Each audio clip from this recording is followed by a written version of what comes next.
Hello everyone, তোমরা সবাই কেমন আছো? আশা করছি অনেক ভালো আছো। আমিও খুব ভালো আছি। অনেক দিন পরে কিন্তু আমি ভিডিও দিচ্ছি। তো যাই হোক, তো দেখো আমরা এখন রেডি হয়ে গেছি। কোথায় যাব বলো তো? ও, তোমরা আবার ভেবো না যে দুর্গাপূজা দেখতে বেরিয়ে পড়ছি। না না, এটা হচ্ছে গণেশ পুজো দেখতে যাব।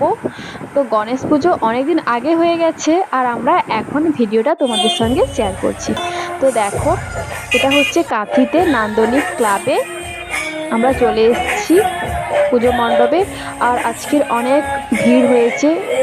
এমনিতেই রাস্তাধারে পুজোটা হচ্ছে। আর দেখো প্যান্ডেলটা খুবই সুন্দর, দূর থেকে দেখাচ্ছি, এখন অবধি কাছে যাইনি। তো চলো ভেতরে যাওয়া যাক। গণেশ ঠাকুরটা কিন্তু খুবই সুন্দর হয়েছে। আর সবাই ঠাকুরের কাছে গিয়ে ফটো তুলছে।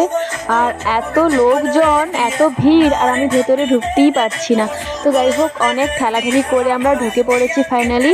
আর দেখো ডেকোরেশনটা কিন্তু খুবই সুন্দর হয়েছে।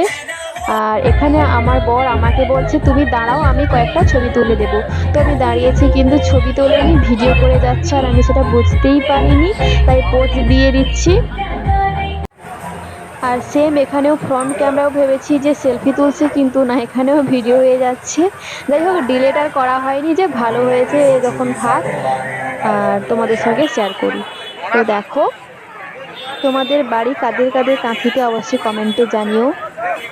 আর আমার কিন্তু প্যান্ডেলের ডেকোরেশনটা খুবই সুন্দর হয়েছে। পুরো প্যান্ডেলটা কিন্তু গণেশ ঠাকুরের মূর্তি দিয়ে। ঠাকুর দেখা শেষ হয়ে গেছে, এবার আমরা এখানে কিছু খেতে চলে এসেছি। তো ঠাকুর দেখে বেরিয়ে দেখি এখানে রাস্তা ধারে চটপটি বিক্রি হচ্ছে। তো চটপটি দেখতে দেখে আর লোক সামলানো যায়, তাই আমিও নিয়ে নিলাম। আর আমার বর কিন্তু নেয়নি, আমি একাই খেয়েছি। আমি খেয়ে নিই, দেখা হচ্ছে পরের ভিডিওতে।